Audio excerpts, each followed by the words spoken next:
अस्सलाम वालेकुम everyone, welcome to my YouTube channel. So this is our lecture number 3 and आज हम start करेंगे अपने नेक्स्ट टॉपिक को which is called complex number और इमेजिनरी नंबर। ठीक है जी। सबसे पहले इसकी रिप्रेजेंटेशन होती है ये जो आपको Z नज़र आ रहा है, ये इसकी रिप्रेजेंटेशन है। ठीक है। और कोई भी कॉम्प्लेक्स नंबर उसको हम रिप्रेजेंट करते हैं इस फॉर्म में। ठीक है। वो कोई भी आपको नंबर दिया गया हो, वो नंबर जिसमें अयोटा आ जाए, दिस इज कॉल्ड अयोटा, वो आपके पास कहलाता है, वो पूरा नंबर आपके पास इमेजिनरी या कॉम्प्लेक्स नंबर कहलाएगा। ठीक है जी। अब आपके पास यहाँ पे कुछ वैल्यूज लिखी हुई हैं जो मैंने आपको प्रीवियस लेक्चर में भी बताया था कि iota is equals to under root -1 होता है, फिर अयोटा का square is equals to -1, iota cube is equals to minus iota raise to the power is equals to 4 and so on. ठीक है जी। अब हम मूव करते हैं आगे। अब जैसे मैंने आपको लास्ट लेक्चर में बताया था, अयोटा की कोई भी आपके पास वैल्यू यानी अयोटा की पावर में अगर आपके पास 4 हो तो वो आंसर आएगा 1 के इक्वल। अगर यहाँ पे देखें, if iota has power 4 and the multiple of 4 then it will be equal to 1। इसका क्या मतलब है जी? ये आपके पास एक जर्नल फॉर्म है। ठीक है। यानी आप n की जगह 1 पुट करें, 2 पुट करें, 3 करें, 4 करें एंड सो ऑन।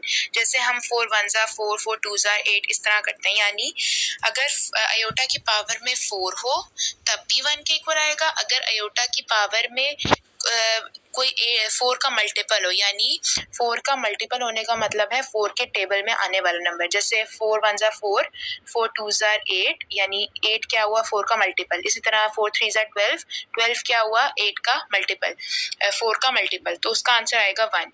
जैसे यहाँ पे मल्टीपल होने का मतलब है कि प्रॉपर्ली डिवाइड हो जाए और रिमाइंडर 0 आए। ठीक है। अब यहाँ पे देखें, अयोटा की पावर 4 भी 1 के इक्वल, अयोटा की पावर 8 भी 1 के इक्वल, अयोटा की पावर 12 भी 1 के इक्वल। ठीक है। And so on. अब यहाँ पे मैंने एक आपको समझाने के लिए एक वैल्यू ली है 56। हम इसको चेक करते हैं कि अगर अयोटा की पावर 56 है जी, ठीक है, तो अयोटा की पावर 56 है तो क्या ये 1 की इक्वल है कि नहीं। अब देखिए, अब 56 है, हमने इसको अंदर रखा और 4 को बाहर रखा, इसको डिवाइड किया 4 पर तो रिमाइंडर आया 0। इसका मतलब है ये 56 भी 4 का मल्टीपल है, तो इसका आंसर भी 1 के इक्वल डायरेक्टली आ जाएगा। ठीक है। अब अगर आपके पास एक एग्जांपल लें, अयोटा की पावर 7, हम इसका क्या करेंगे? अयोटा की पावर 7 है तो हम इसको ब्रेक कर लेंगे। ठीक है। अब आपकी मर्जी है, एक ये फॉर्म में मैंने ब्रेक किया, एक इस फॉर्म में मैंने ब्रेक किया। ठीक है। अभी देखिए, अयोटा की पावर 7 है, हम इसको अयोटा की पावर 6 और अयोटा की पावर 1 लिख सकते हैं ना, क्योंकि मल्टीप्लाई के केस में जब भी बेसिस सेम हो तो पावर्स विल बी एडेड। ठीक है। उसके बाद अयोटा की पावर 6 है तो इसको हम फर्दर डिवाइड ब्रेक कर सकते हैं इसमें 2 और 3 में। अब ये दोनों पावर्स हैं तो दोनों पावर्स आपस में मल्टीप्लाई होंगी, 2 3 6, ये बन गया। इसको ब्रेक किया तो ये बन गया, साथ में अयोटा एज इट इज। ठीक है जी। अब अयोटा का स्क्वायर इज इक्वल्स टू -1 है, ये हमने ऑलरेडी ऊपर पढ़ चुके हैं। ठीक है। अब अयोटा का square is equals to -1 as it is, ऊपर क्यूब था वो आ जाएगा क्यूब, और साथ में अयोटा एज इट इज। तो -1 रेज़ टू द पावर 3 क्या होता है, -1 ही होगा, साथ में अयोटा, तो माइनस अयोटा इसका आंसर। ठीक है। उसके बाद इस फॉर्म में भी हम ब्रेक कर सकते हैं अयोटा की पावर 7 को, क्योंकि हमें पता है कि जब अयोटा की पावर 7 है तो 7 को हम 4 + 3 भी तो लिख सकते हैं ना, 4 + 3 करो तो 7 आता है। ठीक है। तो इसीलिए अब जब बेसिस सेम होती हैं तो पावर्स ऐड होती हैं, तो इसी तरह अगर हम ये देखिए कि अयोटा की पावर 4, बीच में मल्टीप्लाई का साइन, ये मल्टीप्लाई है। ठीक है। और साथ में अयोटा और ये 3। अब हम इस फॉर्म को इसमें भी लिख सकते हैं और इस फॉर्म को इसमें भी, इसका आंसर वही आ गया, सेम अयोटा माइनस अयोटा। ठीक है जी। अब ये देखें जी, एक और एग्जांपल जो हमने ऊपर भी कर चुके हैं, हम इसको अयोटा की पावर 56 है, हम इसको इस तरह भी लिख सकते हैं, 8 7 56, ये हमने ब्रेक किया। फिर हमने अयोटा की पावर 8 है, यानी 4 का मल्टीपल है तो 1 के इक्वल, ऊपर 7 जो पावर है वो आ जाएगी और आंसर विल बी 1। या हम डायरेक्टली हम इसको इस तरह भी चेक कर सकते हैं, अयोटा की पावर 56 हम इसको 4 पे डिवाइड करेंगे, रिमाइंडर अगर 0 आ गया तो ये 4 का मल्टीपल हुआ, और 4 का मल्टीपल अगर अयोटा की पावर में हो तो उसका आंसर 1 होता है। ठीक है जी। अब हम नेक्स्ट मूव करते हैं। ये देखें जी, ये आपके पास मैंने कुछ और एग्जांपल्स लिखी हैं, ठीक है, ताकि और क्लैरिफिकेशन हो जाए आपको। ये मैं आपको पीछे समझा चुकी हूँ, सेम वही बात है। अब ये देखें जी, अगर आपके पास आए कि अयोटा की पावर 127 है, ठीक है जी। अब 127 है, ये 3 डिजिट नंबर है। अब आप इसका क्या करेंगे, इसको भी सेम आपने क्या करना है, 4 पर डिवाइड करके देख लेना है। अगर तो रिमाइंडर यहाँ पे 0 आ जाता तो हम कहते हैं ये 4 का मल्टीपल है, और 4 का मल्टीपल होने का मतलब है 1 के इक्वल आ गया आंसर। लेकिन हम यहाँ पे देख रहे हैं कि यहाँ पे रिमाइंडर 3 बचा है, तो यानी ये 4 का मल्टीपल नहीं है, ये 4 पर डिवाइड नहीं हो रहा। तो आप क्या करेंगे, जो भी आपके पास रिमाइंडर आया है, ठीक है, तो आपने क्या करना है, उसको अयोटा की पावर में लिख देना है। जैसे अयोटा की पावर मैंने यहाँ पे 3 लिख दिया, जो रिमाइंडर आया था उसको उसकी पावर में लिख दिया। और अयोटा की पावर 3 क्या होता है, माइनस अयोटा, ये हम पीछे पढ़ चुके हैं, ठीक है जी। अब हम एक और एग्जांपल है, iota raise to the power 86543, ठीक है, 86543। अब हम इसका क्या करेंगे, इसमें हमने क्या करना है, इसको भी हमने सेम इसकी तरह 4 पर डिवाइड कर देना है। 4 पर डिवाइड करेंगे, जैसे 4 2 जार 8, फिर 6 आया, 4 1 जार 4, फिर 2 बचा, फिर ये 5 उतरा, 4 6 जार 24। इसी तरह आपके पास रिमाइंडर बचा 3, ठीक है जी। अब रिमाइंडर अगर यहाँ पे 0 आ जाता तो हम कहते हैं ये 4 का मल्टीपल है, और 4 का मल्टीपल अगर अयोटा की पावर में आता तो उसका आंसर 1 आता। अब जैसे हम पीछे पढ़ चुके हैं, अब यहाँ पे अयोटा यहाँ पे 0 नहीं बचा, यहाँ पे रिमाइंडर बचा है 3, तो हम उसको अयोटा की पावर में लिख देंगे 3, और अयोटा की पावर 3 किसके इक्वल होता है, माइनस अयोटा की इक्वल, ठीक है जी। आपको समझ आ गई होगी। अब यहाँ पे एक और कॉम्प्लेक्स एग्जाम्पल है कि आपको अगर इस फॉर्म में दिया हो, ठीक है, यानी एक ये फॉर्म, एक ये वैल्यू बीच में माइनस, यानी हमने इन दोनों को ऐड करा के आंसर बताना है। तो आप सबसे पहले क्या करेंगे, इस वाली वैल्यू को सॉल्व करेंगे जैसे हमने ऊपर किया था, ठीक है। फिर आपने ये है, सिर्फ इसको सॉल्व करना है, ठीक है। तो आपने इसको भी सॉल्व किया, इसको भी सॉल्व किया, तो आपके पास सिंप्लीफिकेशन करके आंसर ये आया, ठीक है। अभी iota raise to the power 56 की जगह 1 आ गया, फिर 1 और नीचे ये था, ठीक है, ये एज इट इज 1 आया, और उसके नीचे जब हमने इसको ये सॉल्व किया हुआ है तो इसका आंसर -1, तो ये हमने एज इट इज उतार दिया, ठीक है। अब हमने क्या करना है, हमने एक तो ये कर सकते हैं कि हमने इसका एलसीएम ले लेना है, या तो हमने क्या करना है, इन दोनों को आपस में मल्टीप्लाई, यहाँ पे हम लेट कर लेते हैं जी कि यहाँ पे 1 है, ठीक है, जिसके नीचे कुछ नहीं होता उसके नीचे ऑटोमेटिकली 1 होता है, ठीक है। हमने इन दोनों को मल्टीप्लाई करना है, फिर क्रॉस मल्टीप्लिकेशन करवा लेनी है, ठीक है जी। Iota minus iota as it is आ गया, अब माइनस अयोटा को इससे मल्टीप्लाई किया, बीच में प्लस का साइन, और ये एज इट इज, ठीक है। इसको सिंप्लीफिकेशन करने के बाद अब ये देखें, अब आपके पास नीचे अगर अयोटा आ जाए, ठीक है, नीचे आपके पास ये बेस है, ठीक है, आपने इसको रैशनलाइज करना है, सही है जी। आप देख रहे हैं, इसको आपने रैशनलाइज करना है, जो भी बेस में है उसका आपने साइन चेंज करके ऊपर भी मल्टीप्लाई और नीचे भी मल्टीप्लाई, ठीक है। नीचे माइनस अयोटा था, ऊपर पॉजिटिव अयोटा, नीचे भी पॉजिटिव अयोटा, इसको सिंप्लीफाई किया, ठीक है, तो आपके पास ये आ गया, ये माइनस एज इट इज, और अयोटा का स्क्वायर होता है -1 के इक्वल, तो ये आपके पास सिंप्लीफिकेशन करने के बाद ये आ गया आंसर। अब आप ये जो था इसको एज इट इज अगर हम नीचे देखें, एक और भी इसका प्रोसेस, इसको एक और तरीके से भी सॉल्व किया जा सकता है।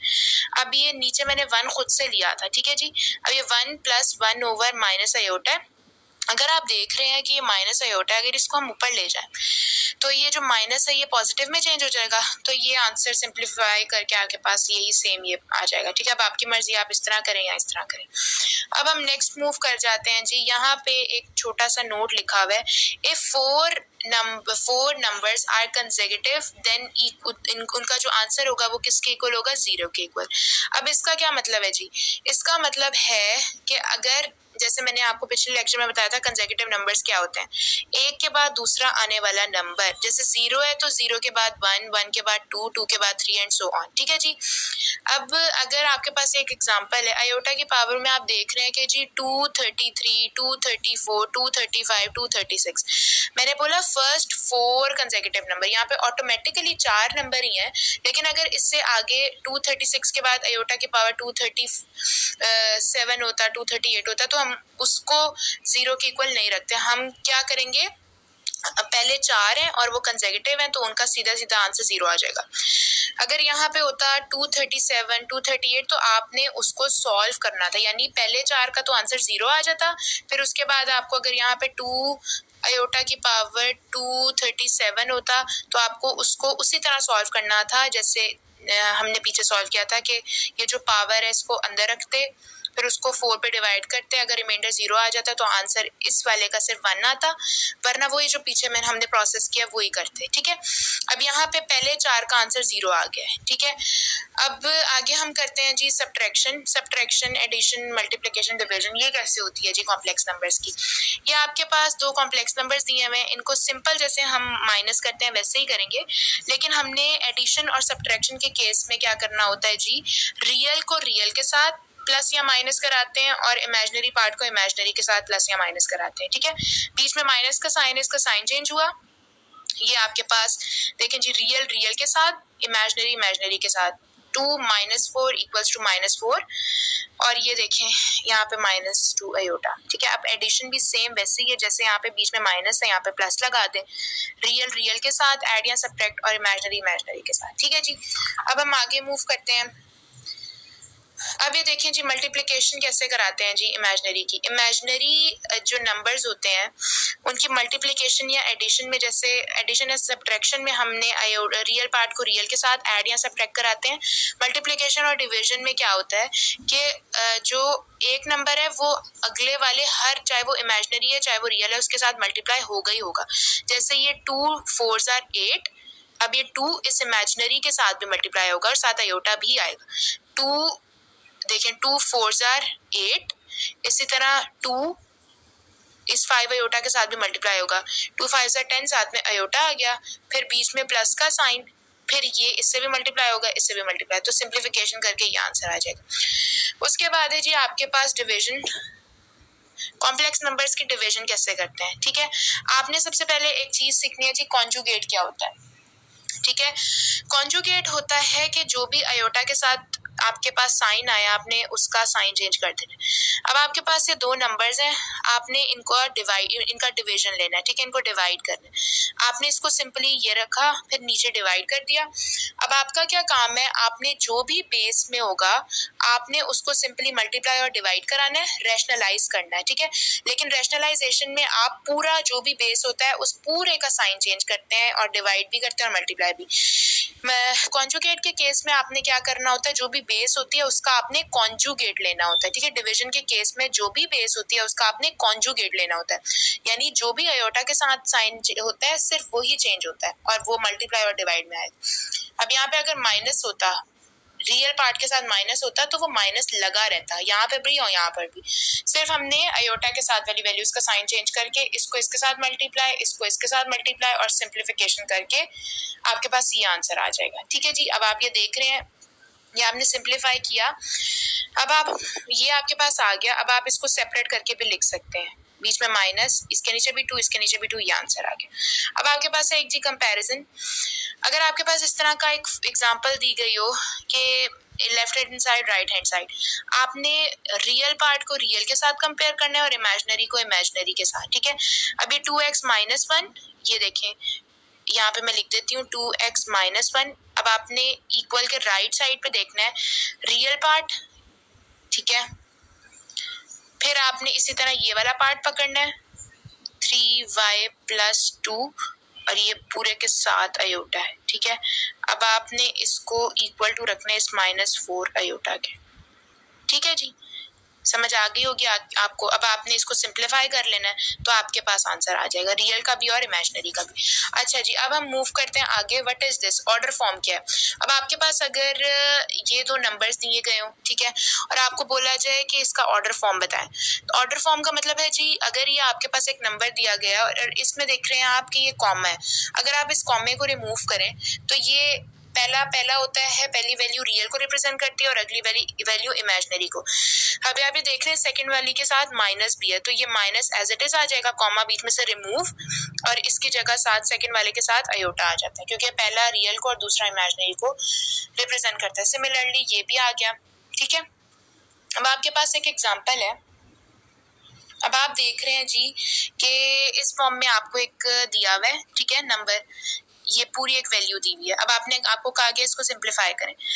अब आपके पास एक शॉर्ट ट्रिक होती है जी, अगर आपके पास 1 plus iota raise to the power में कुछ भी दिया गया हो तो आपने क्या करना है, 1 प्लस आयोटा n रिप्रेजेंट कर रहा है पावर को, आपने सिंपली -4 और ऊपर कोशंट, फिर आपने ये एज इट इज वैल्यू और ऊपर रिमाइंडर। इसका क्या मतलब है जी, अगर आपके पास 1 प्लस आयोटा और रेज टू द पावर में कुछ भी दिया गया हो, आपने उसको सिंपली डिवाइड कर देना है 4 से, ठीक है, 4 को बाहर 8 को अंदर, और आपके पास ये वाला ऊपर वाला जो पार्ट होता है ये क्वोशंट को रिप्रेजेंट करता है और नीचे वाला रिमाइंडर को, ठीक है।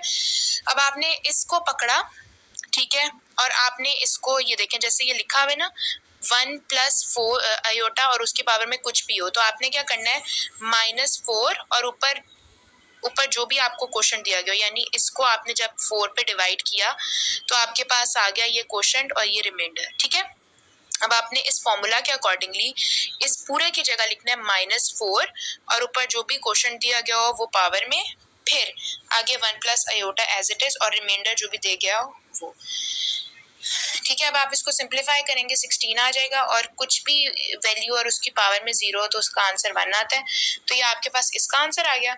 सिमिलरली अब आप इसको सॉल्व करें इस फॉर्मूला के अकॉर्डिंगली कि जी -4 और क्वोशंट, ठीक है, फिर एज इट इज ये 1 माइनस आयोटा, फिर रिमाइंडर, तो ये आपके पास 16 आ गया। इनको ऐड कराया तो आपके पास आ गया 32 आंसर, ठीक है। अब हमने देखा जी, अब हम एक और एग्जांपल देख लेते हैं कि जी ये आपके पास ये एक पार्ट है और एक ये पार्ट है, ठीक है। अब ये पूरा एक क्वेश्चन है। अब आप इसमें देख रहे हैं जो पिछली एग्जांपल थी उसमें तो जो पावर थी वो 8 थी, यानी 4 या 4 से बड़ी हो तो हम वो वाला प्रोसेस कर सकते हैं, ठीक है। अब आपके पास अगर ये पावर 3 है तो आपने क्या करना है, पहले इस वाली वैल्यू को सॉल्व करना है, फिर इस वाली वैल्यू को। आपने सिंपली, ये आपको नजर आ रहा है कि ये a प्लस बी का होल क्यूब, ये जैसे ये फॉर्मूला लिखा हुआ है, आपने सिंपली इसी फॉर्म में इसको पहले सॉल्व कर लेना है, a cube plus b cube plus 3ab a plus b. इसी तरह इसको सॉल्व कर लेना है, इनको रियल को रियल के साथ ऐड करना है, इमेजिनरी को इमेजिनरी के साथ, तो आपके पास आंसर आ जाएगा। So this is our lecture number 4, और ये मैंने पूरी कोशिश की है कि आपको शॉर्ट ट्रिक्स इजीली समझ आ जाएं, और अगर आपको कोई भी आपकी क्यूरी हो तो आप कमेंट सेक्शन में पूछ सकते हैं। तब तक के लिए अल्लाह हाफिज़।